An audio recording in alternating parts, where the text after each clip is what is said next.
La santé, le bien-être et la sexo, c'est évidemment sur Europe 1 et nous sommes avec vous depuis 15h pour cette dernière séquence de l'émission. Nous sommes rejoints comme tous les jours par Catherine Blanc, sexologue et psychanalyste à Paris. Aujourd'hui, Catherine, je vous propose d'écouter la question de Julie. Bonjour Catherine, je suis enceinte de 7 mois et avec mon copain, nous n'avons plus eu de rapport depuis bientôt 5 mois, c'est fou.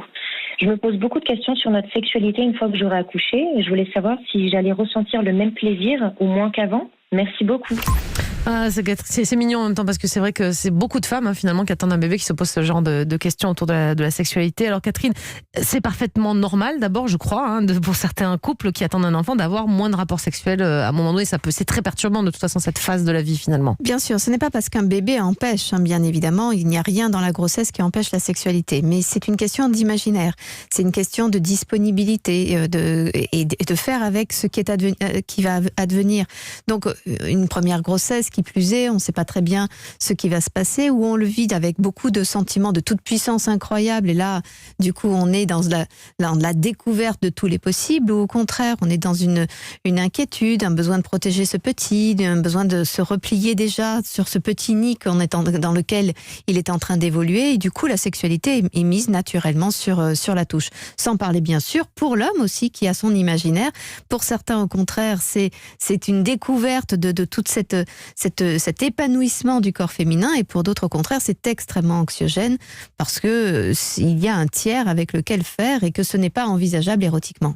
Mais là on peut comprendre que pendant cette période la vie sexuelle soit un peu différente. Malgré tout elle s'inquiète de ce qui va se passer après, elle anticipe déjà qu'il va y avoir des problèmes, alors qu'en temps normal peut-être ça se pose même pas ce genre de questions. On n'imagine pas la vie sexuelle après l'accouchement, elle arrive quand elle arrive. Mais le fait de se projeter en se disant il y aura des problèmes, est-ce que c'est pas signe que quelque chose ne va pas ?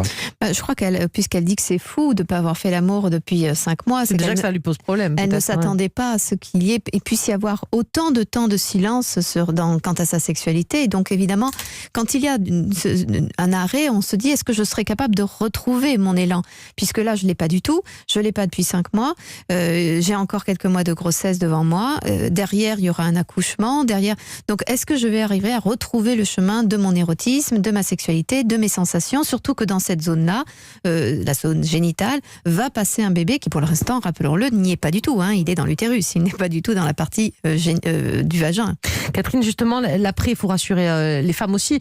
Bien sûr que ça peut mettre le temps qu'il faut pour reprendre. Je crois qu'en moyenne, on a des chiffres, Jimmy, il me semble qu'on en avait déjà parlé dans cette émission, c'est 2 mois ou un truc comme ça après l'accouchement, vous vous rappelez pas ? Oui, non, mais vous êtes dans ces eaux-là, effectivement, c'est pas si rapide que ça. On a souvent tendance à croire qu'à peine le bébé est sorti, ça y est, c'est reparti, on refait comme avant. Non, il faut respecter ce temps. Au moins 6 semaines, il me semble, minimum. Oui, minimum avant le retour des couches, de toute façon, donc ça met du temps. Donc, oui, il faut c'est grosso modo 45 jours. Il faut que cet utérus reprenne sa forme. Enfin, il va mettre plus de temps que ça, mais en tout cas rediminue pour que la musculature reprenne sa place, ses droits. Mais les sensations pourront être les mêmes après ? Mais bien sûr, bien sûr.